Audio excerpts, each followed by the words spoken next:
Peggy 12. Hello, I'm Stone Labrandy, the lead designer on SimCity. I'm excited about this game, and I want to give you an early inside look and talk about what makes this SimCity special. The team is still hard at work, and the game is only going to get better as we get closer to the ship date. SimCity is a game about endless choices. Ultimately, you can do whatever you want. You can focus on growing your population, increasing your wealth, and even building a city that looks like your hometown. Whatever your motivation, you have the power to experiment with a number of different strategies. How you choose to play will influence your city, the neighboring cities, and the lives of all the Sims across the region. When you start a new game, you can pick any location in the region. One of the new ways to play SimCity is to specialize with a big business and give your city a unique role. If I wanted to build an industrial city, I might pick this area near the water so that I can have access to large cargo ships. But I'm a gambler and I want to build a casino city. So I'm going to start in this area because these train tracks will bring in more tourists. Before I can build casinos, I need to establish basic city infrastructure. The first step is to connect to the outside world. This is how construction trucks, moving vans, and tourists will enter my city. There are many different road sizes to choose from. I'm going to make the connection with a wide avenue because I expect a lot of traffic on this road. Off to the side, I'll draw a smaller 4-lane street for city infrastructure buildings. Over here, I'll draw another road for residential housing. In the zone palette, there are 3 different zone types: residential, commercial, and industrial. I'll start by zoning a residential area where I want my houses to appear. I just paint along the roads like this. The surveyors will prepare the lots and get everything ready for the construction trucks. The workmen arrive and start building houses. To speed things up, I'll be skipping ahead in time throughout the video. Here come my new Sims. Getting them into my town is easy. The trick is getting them to stay. All Sims need 2 things: money and happiness. I'll start with the money first. Sims need jobs in order to make money. A simple way to create jobs is to build some factories. Factories also generate tax revenue, which will help me pay my city's bills. I zone for industrial just like I did for residential. I'm only going to zone a small area here because I don't want too many factories. They're pretty dirty and they won't help me attract tourists. Every Sim in this game has a personal agenda. We can see what this Sim's up to by clicking on him and following him around. Looks like this guy's anxious to get to his new job.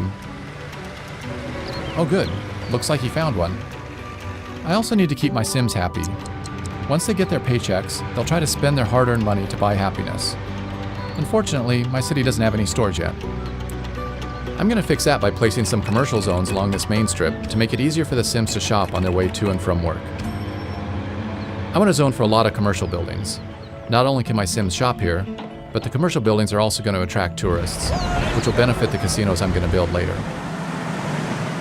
You can see by this flashing red icon that the Sims are asking for electricity. If I don't give them power, the city can't function properly. I'm going to take care of that by placing a wind power plant right over here. Wind power is great for a small town. It's cheap, it's clean, but unfortunately, it doesn't generate a large amount of electricity. As my town grows, I might need to build a bigger power plant or make a deal with a neighboring city to get some power. As the sun goes down and the first day comes to an end, you can see the building lights coming on now. By turning on the electricity data layer, you can actually see the power flowing along the roads. As the buildings receive power, the Zots disappear one by one, and now my city's ready for the night. Okay, the sun has come up and I'm ready to start a new day.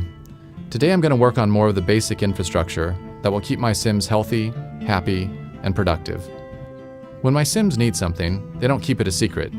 This flashing icon tells me that my buildings aren't getting any water. Let me take care of that now by placing a water tower. Before I do that, I need to see how much water is available. This data layer gives me an X-ray view of the water table. The darker the blue, the more water is available to pump.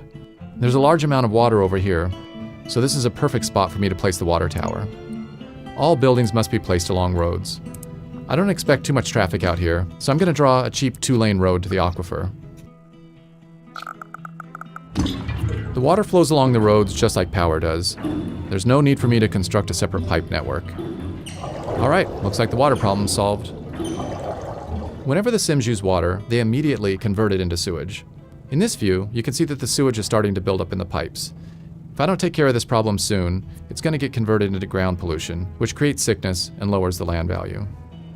The quickest and cheapest way for me to deal with this problem is just to dump it all into a corner of the town and hope that my Sims don't notice. I'll draw a new road out into this forest and place my sewage pipe over here. Problem solved. In addition to sewage, Sims will also generate garbage. My town is still young, so I don't have a garbage problem yet. But since I'm already polluting this corner of my town, I might as well place my dump here too. It's important to make sure that you keep your garbage and sewage away from your water supply. If the ground pollution gets into the pipes, your entire city could get sick. Garbage trucks will drive around town, picking up garbage cans and dumpsters. When a truck gets full, it'll return to the dump and unload. Eventually, the dump is going to fill up, and then I'll either have to expand it or start burning the garbage. But that's a problem for another day. I also need to keep my city safe, and my casinos are going to attract a lot of criminals. I could wait until the crime becomes a problem, but it's usually smarter to be prepared ahead of time. Notice that the data layer is showing a green overlay on the streets that are more likely to be patrolled. Crime problems tend to occur in commercial areas, so I'll put my police station over here. There, I have all my basic services in place, and I'm generating a fair amount of money in taxes too. That was a productive day. Now that I have a solid foundation, it's time for me to start specializing in gambling. To save some time, I've jumped forward a few days. My city's a little bigger, and my population has grown. As I mentioned earlier, one of the new things you can do in SimCity is to create a big business. I'm ready to start building up my casino empire now. Casinos can generate large profits, but only if you can get enough tourists through the door. I can't immediately start building a fancy Las Vegas strip. Like everything else in SimCity, I'm gonna have to earn it by starting small and then working my way up to greatness. Each casino caters to a different wealth class of tourist. These casinos cater to lower class, these to middle class, and these to upper class. I only have enough money to place this small gambling hall, but if I can make it profitable, then I'll be able to unlock bigger and more expensive casinos and attract wealthier tourists. Right now, I just need to focus on getting as many tourists into this casino as possible. The regional road will bring in some tourists, but not enough for me to guarantee a big profit. To increase the flow of tourists, I need to provide an alternative mode of transportation into this city. There are several options available to me. Since we already have rail running through the city, this is an easy decision for me to make. I'm going to go with trains. I'll place my train station here to provide tourists easy access to my gambling hall. Tourists will go to any commercial building in my city, but I want to encourage them to gamble, not spend their money on souvenirs and restaurants. Now, I need to connect my station up to the main rail line. This is similar to how I draw a road.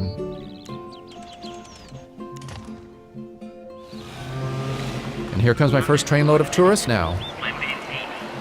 Looks like my little gambling hall is a hit. I'm already making a profit, and things are looking good. My casino city is off to a good start, but I still have a long way to go. That's one of the great things about SimCity. No matter how much you do, there's always new things to try. Thanks for watching.